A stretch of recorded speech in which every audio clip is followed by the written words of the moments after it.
ตกใจเบิดพี่หน่อยเนาะนั่นก็คือแบบนี้แหละฝุ่นที่ฝุ่นไฟไหม้หมดนั่นนะก็นี่ค่ะโอ้ไฟไหม้หมดเลยต้องหายใจบอกพี่หน่อยเนาะนั่นน้องนั่นโอ้ต้องแตกมันสิบ่มีระเบิดบ่นี่มันเป็นทำระเบิดยำกินให้ก็แบบนี้เราไปติดให้โอ้แบบนี้เรากินให้เฮงแท้ดิกดเลยเนี่ยเราจะช่วยเดินหน้าลมบัดแห้งบาดนี่ทำสิมาอีกบาดนี่นี่แกก็ชูไปพันเลยหายใจบอกเลย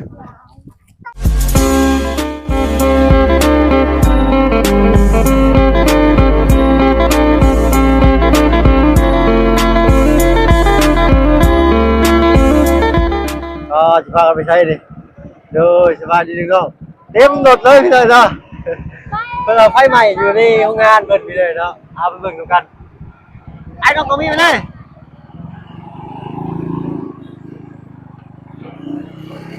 โอ้ทัดได้ดิเนาะ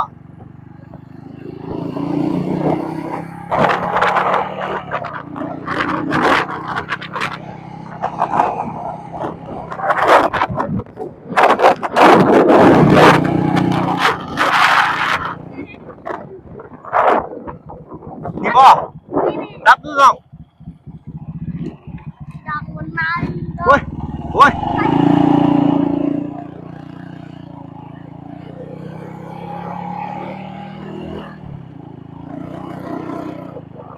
อ๋อถูก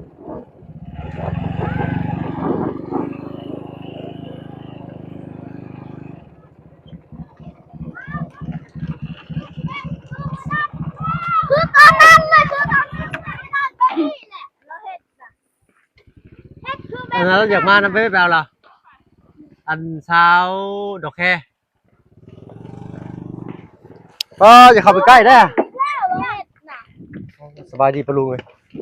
น้องๆพากันเล่นมาเอ้าเพิ่นเล่นไปเช่หรือเปล่าไม่เอาเรามาฮะมีคนอยู่เนาะสะอ๋อนั่นบ้องยืนบ้องคืออะไร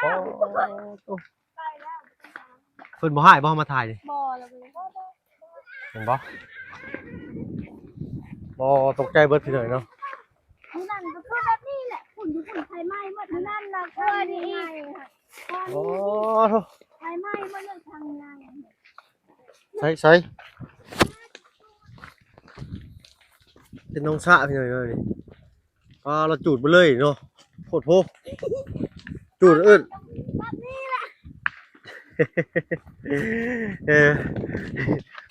เป็นจูดแล้วยืนยิ้มอยู่แล้วกันเลย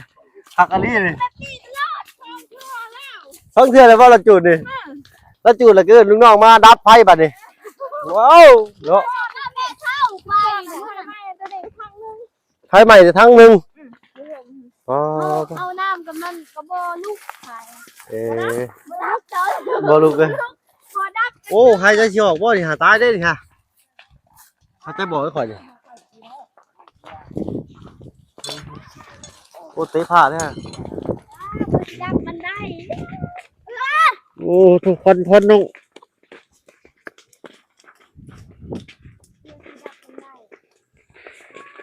โอ้ไม่ไรย้ำแดดครับตัวคนจูดนี่เถื่อที่ช้องเลยดิเราบ้านยังได้เราจูดยำนานเลยแหละอันนี้พ่อเจ้าของกันฮะเราดูละมันอะไรดิจีบเราอยู่ซื้อบ่ได้แม่ได้พี่หน่อยนะเอ้าลูกมากครับป้าบ่เบิ่งเอาเมื่ออันนั้นเอาเมืองคิดบ่เอาได้ข่อยพวกบ่เป็นลูกเหิมมาอยู่บ่ได้กินหรอกพี่หน่อยนี่ตกใจเบิดเมื่อกี้นี่กินได้วันใหม่บนผักบนเช้ากินอยู่เขาว่ามันชุกกันนะเขาว่าไปหากับไปอยู่เขาว่าให้คั่วจักก็คั่วบ่เป็นนะคั่วบ่เป็นเลยตกใจเบิดกินเดียวนั่นเนาะ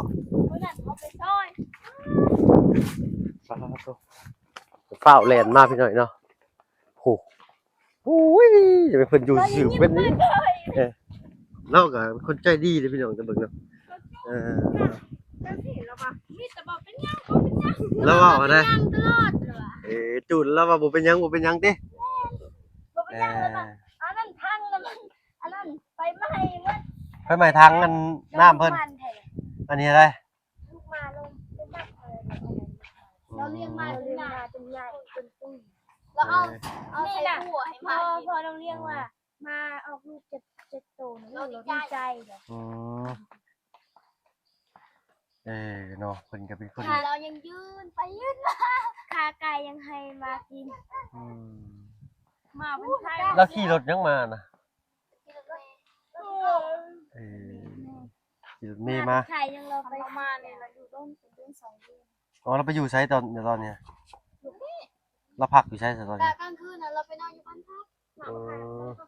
เรามาชุดก่อนเราพักที่งานแต่มันบ่มีแอร์ไฟมันมีเราก็เลยนอน โดยไฟบ่มีเพิ่นก็เลยไปย้ายไปอยู่บ้านพักก่อนเนาะเอาติดมานี่แหละเนาะแล้วเพิ่นก็คือสิมาเบิ่งพลบัตรเอาหั่นน่ะเนาะแล้วซื้อเป็นของเราเลยแม่นล่ะติ ซื้อเป็นของเราเลย เราก็ใจดีอยู่ติ จะดี เขาคอเห็ดเอียงเราก็เห็ดอยากกินตำกุ้งเราก็ซื้อเกลือเขากิน จะดีอยู่แล้วนะ เนาะมีเงินเป็นใช้ได้เราก็ได้คนดุได้คนจีนเลยเนาะ แม่นคนดุแต่คนบ่ปาก คนบ่ปากบ่ เด้อ แล้วบุกภาษาเขาเนาะ คันเราเห็นมีแต่ยิ้มซื่อ จะซื้อเอาหยังเนาะ ว่าแล้วเราฮู้เราก็สิยิ้มซื่อแล้วสิให้ก็บ่ได้เขาให้ขึ้นอีก เขาด่าแล้วบ่ เราจะเผาเฮาก็เฮาบ่ฮู้เนาะเฮาว่าเราบ่ฮู้ เราทานแต่กินเขาหูอยู่ กินข้าวกินน้ำแล้วฮู้จักอยู่ ไปใหม่ ถามนั่น เฮ็ดทางนี้ยังบ่รับอยู่จักอะน่ะแต่งปลูกปิ้งไป แรงๆแล้วจังจะห่วย แต่ใครแน่บ่มีให้เขาแถวนี้คำไปลาวไม่ให้เขาแล้ว เรียบร้อยเลย ไปฮือให้เขาคันบ่ใหม่นะ ไปเฮ็ดหยังก็ ไปฮือให้เขาคันบ่ใหม่นะ คำมันบ่ใหม่ไปฮื้อให้เขามันใหม่แล้วก็แล้วไป แต่ว่าใครแน่เรามีเงินเนาะเราจ่ายได้คันแบบคนละเถิงเฮาจูดนี่ต้องไปฮือให้เขาละ เฮ็ดงานให้เขาละ ไปฮื้อให้คือมันใหม่บ่เบิดเฮาต้องไปฮื้อมาเผาใหม่ เด้อ อันนี้คือฮื้อ เอาไป ให้ ผ่อนๆแล้วก็จุดใหม่ คำว่ามันใหม่ไปเลยก็ใครแน่บ่เป็นหยังบ่ได้รับผิดชอบหยัง เป็นยังแต่คนมันหาเรื่องหันพระใหม่เขาก็เอาเรื่องกันแล้วเสียเงินให้เขา โอ้ดูสถานบ่ได้เด้เนาะเพิ่นโทรไปบอกบ่ว่าเพิ่นเผาให้ บ่จำจะบ่ แม่ตั้ง หมอนี่ก็อยู่โอเคชินไปเตาอัน อากีเนาะ คนบากเพิ่นจะให้อย่างก็อันตรายใช้ย่างไปเบิ่งปะว่าเขาย่างอะปะหายใจบ่พี่เลยเนาะ ชุดนี้ยังใครแน่ชุดก่อนนั่นเด้ ควันขับที่ ไปมา มันใหม่กระทังอันนั้น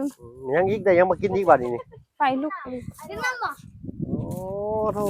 เป็นยังอันกินได้อยู่บ่นี่ กินได้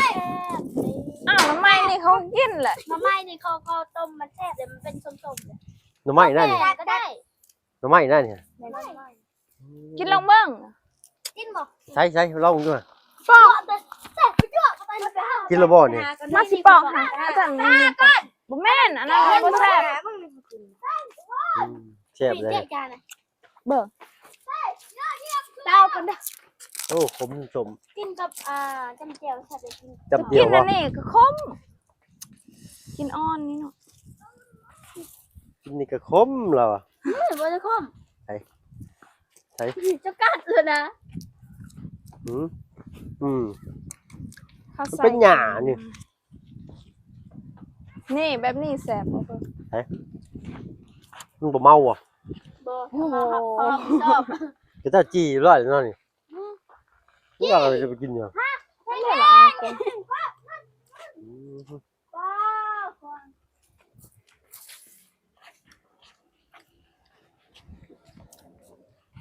เจอค่อยอีก ตัวพี่เลยเนาะเสียงไฟใหม่ป่าแตกโคกเทพย่านเลยข่อยเดี๋ยวนี้บ่ทันรถไฟมาเลยนะ เขามาจอดรถคนที่ทาง ช่วยให้ อ๋อ ทาน รถ คนไทย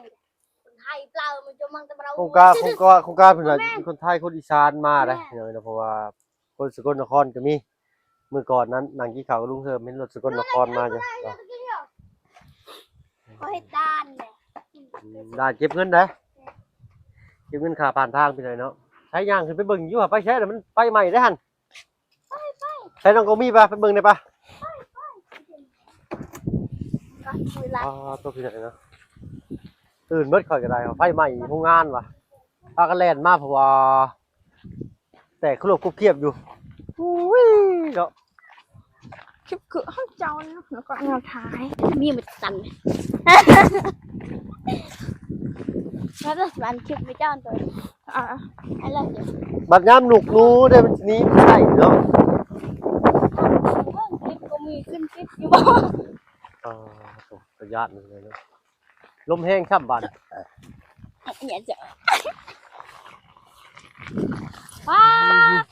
ไฟลุกบักแห้ง ขี้ฝุ่น ไปดีบ่เพิ่ง ๆเอาช่วยกินเลย เรามีมารยาท เอาใหม่เนาะเอาใหม่คุณเพิ่ง ไม่บ่ อันเก่าด้วยเนาะไอ้เนาะ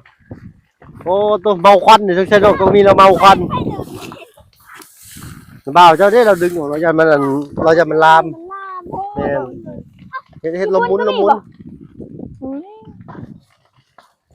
องหายใจบ่ออกเลยเนาะ นั่นน้องนั่น โอ้ต้องแตกมันสิบ่มีระเบิดบ่นี่ มันเป็นทำระเบิด ยำกินให้ก็แบบนี้เราไปติดให้ โอ้ แบบนี้เหรอจุ๊บ เฮงแท้ดิปุ๊บเลย ยำไทยมันหมดแล้วเขาย่างไปเลยแถวไฮ มันมียังให้กินหลายเลยเนาะแต่ว่ามันจูดแล้วดิใช่ยี่กันนะเราเห็นแนวกินเนี่ยพี่น้อย เนี่ยเราจะช่วยมันโยนหน้าเอา ลมบัดแห้งบาดนี่ทำสิมาอีกบาดนี่ นี่แกก็ดูไปทัน พันได้ใครจะบอกเลย แต่ยิงแต่แล้วทันไป ไปถอยไว้หายใจบ่ทัน เพิ่งมาเดี๋ยวเราไปใจทันเดี๋ยวเพิ่ง เมื่อยได้หายใจตีบตันเขาได้ขอได้ ยิงเหรอยิงทำไมเหรอ น้องนี่บ่มีเอียนบ่น้องเคยมีคนมาหาเอียนอยู่บ่เนี่ยเพิ่นก็ฮดน้ำนี่ก็ได้ตี้นี่น้ำปลาขี้แก้วด้วยนี่ เขาหาห้อย โอ้ลงไปนี่ก็มีแต่น้ำเลยนี่ฮะ หน้าบักลายบ้านเพื่อนเราหาปุ๊หาห้อยน้ำพบเครียดน้ำมันนี่เหรอการจับยืน การอยู่นั่น พอนี่เขาได้เป็นตุกคุณเลย นี่ฮั่น แม่ โอ้ เอาไปกับพ่อน้องเลี้ยงพ่อพ่อ พอยังบาดนี่ พอดวงตาพอน้องเรียกตะกะ ได้ตุกใหญ่ อืม เรื่องไหนตอนกี้ตะบ้านคุยเยอะตะบ้านนะ งงไปไก่ตาแตกเลยข่อยก็ได้โอ้สุดลูกแข้งขึ้นข่อยว่าบ่รับดอกไฟมื้อนี่ฮะ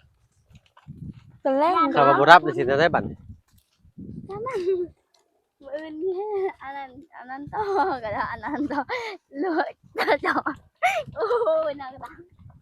บ่รับดอกข่อยว่า นับ คันมันลมมาเฮ้ยฮอน มาล้างหยอบ นี่เงียบลงแล้วพี่น้อยเนาะบัดมาก็มาบาดเดียวอู้ๆเลยได้เนี่ยบัดสิดับมันคือเงียบวิ่งไปโลด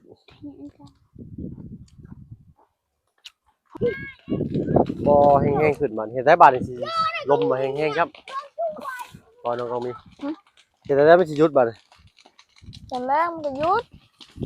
ไม่เคยเกิดขึ้นละ ทีนี้ยังมีลมอยู่เนาะ นี่แห้งใจมาใหม่นี่ โอ้ ดอกยังเขาเอิญ ดอกจังแล้วโอ้โหแล้ว เพรียแหละเพรีย จะได้ เอาผ้า เอาผ้าคือว่าเจ้าถืออยู่ ล่าหาบนเพรีย ผ้าคือว่าน้องจับอยู่หั่นนะ ล่าเพรีย ถ้ามันยังหาของกินอยู่ไปสิใหม่ปลา เบิ่งไปเบิ่งอยู่ข้างอ่านอ้าว เดี๋ยวไปเลยเนาะตะแกกันมะพร้าวไหมห้ามจ้าแล้วก็ยิ้มน้องก็มีวะโตน้องใจดีได้ยังมาฝากเพิ่นน่ะ มันจะได้อ่านบ่เพิ่งผักบ่เพิ่ง โอ้ว้าวแล้วข่อยกินแล้วข่อยยอมแล้ว คิดแล้วบ่นอนี่ อาจจะได้บอกให้ อ้าวคือว่าบ่นอนกินเลยคือว่าบ่นอน เอ้าแช่ มันแซ่บบ่มันต่างตากันได้ ทั้งเต้าก็อึดแล้วเนี่ย เปลี่ยนตามมา เปลี่ยนตามมาอีกว่าเราเคย ยาเหมือนจะเรียก ขออนุญาตเนาะ ยา ไฟใหม่ขออนุญาตทั้งน้องๆผลุดม่วนมีแนวกินแล้วมันเคยใหม่ตัวหนึงอยู่ที่น้องอันนี้ บ้าเอาท่าอันนั้นเขาจุดให้ให้เต็กม่วนกินบักหลายเขาไปไล่อันนี้เป็น โอ้ย เขาไปเก็บแล้วไฟแบบนี้มันลุกมันมอดแบบนี้แล้วเขาไปเก็บมันยังก็พอมียังก็ฟ้าดัก มีสัตว์ป่าอยู่บ่ นี่ มันที่ว่ามัน เอ้า ตาย อยู่ในตากร้อนแล้วน่ะตาตอนนั้นเขากินทุกมื้อเลยสัตว์ป่า กี่กันตะกรอ เขาเฮ็ดยังก็ มีหยังเนี่ย กำดัก มีหยังเนี่ย มัน ส่วน มี มาก เขาไปย่ามเลย มีงูมีนู มีนู มีสะพร มี จอนพร แล่นนะก็ แล้วก็มีจะมีตัวอย่างแบบนั้น มี นะ กบมีแมวป่า อา นะ กี้อ่ะ มันจะให้ แมวโถกันเลยก็เลยสะพรอบตูด มันนี่เล่นบ่เห็นมีเห็นแหละ สรุปใครเห็นบัดนี้ ฮะ เห็นอะไรใครเห็น เห็นหมด เห็นหมด ย่ามหมดเด้ พ่อเห็ดกับดักเธอสิก็ กำดักมันนี่เอาไม้เห็ดแบบนี้บ่เฮาก็เอาเชือกมัดเอาไม้ใหญ่นะแล้วเวลามันเข้าแล้วมันทับแบบนี้มันเหยียบ โอ้ตุยเลย แม่นเขาก็ได้ทุกบอกใหญ่ๆซั่นนี่เขากิ เห็ น นลาบเห็นลาบ อืม แซ่บ ลาบหยังลาบเห็นนี่ บ่แม่น อุ่นก็เฮ็ดลาบแซ่บ อุ่น สมพรก็เห็นลาบได้ บ่แม่นเฮ็ดลาบนี่เฮ้ยมันสุกแล้วมันสุกแล้วเขาก็เฮ็ดลาบ โอ้ เห็ ย นลาบแล้วก็เอากีเทน อุ่นได้บ่ อ๋อโตบ่บุญบันป่าเพิ่นมอดไฟแล้วบ่ทักกลับมาน้องบ่ทันเด้อบัดนี้เออ ให้เราไปช่วยอีก โอ้บ่ได้ดอกเขาว่าจักสิได้ซอยเราหรือสิได้ซอยหมดไฟเราเป็นคนอ่อนแอเลยเราตัวใหญ่จังซั่นน่ะ พอเป็นคนแข็งแรงเนาะ โอ้ น้อยแต่คนแข็งแรง บ่แข็งแรงคือกันเลยถือควันไฟบ่ได้เมื่อยหายใจบ่ทันเลย เรารอเนาะ รอมันได้อีกแล้วบ่มีเงินเลยเนี่ย นี่ได้เพียงงามมาก อ๋อความรอนี่เขาบ่ได้วัดกันที่หน้าตาเขาวัดกันที่ว่าเมียเนาะสั่นบ่ จิตใจ สั่นบ่ ใจดีแต่รอใจบ่ดีเขาก็บ่มัก เนาะ หน้ารอดแต่จิตใจบ่รอคือหน้าตามันควรนะ เฮ้ยคำคมบาดใจนี่เนาะ อ้าว กางเกงใน มาแต่ใส่อีกคมบาดใจที่ในบัตรดูด อยู่ไปบ้าน นี่ นี่ หน้าตาก็หล่อจิตใจก็ดีเนาะ ใช้หาเงินเดี๋ยวน้องต้องมีกันคิดหนีไปก่อนเด้อ 1 คิดหนีไปก่อนคิดหนีไปก่อนมันละจะให้ มีเงิน บ่าวบ่มีเงินช่วงนี้จนแฮง ไปให้เจ้า1,000ไปให้เจ้า1,000 ไปใส่น้ำมันเครื่องรถมาเมื่อกี้เลยเนาะไปกันซันไปก่อนเนาะบ่พอคลิปหน้าคลิปนี้ไปแล้วขอบใจทั้งน้องๆบนที่พามาไปหน่อยเนาะไปชิมเงินไม้บัดนี้ ใจ ไปอ่ะจะชิมเงินหลังบ่โอเคถามเงินบ่บุญมันปากอะไรได้ซะเด้อไปแล้วพี่น้อยเนาะอยู่ดีมีแฮงบ่ทุกคนสำหรับที่นี้เขาเบิ่งลาแล้วพี่น้อยเนาะสบายดี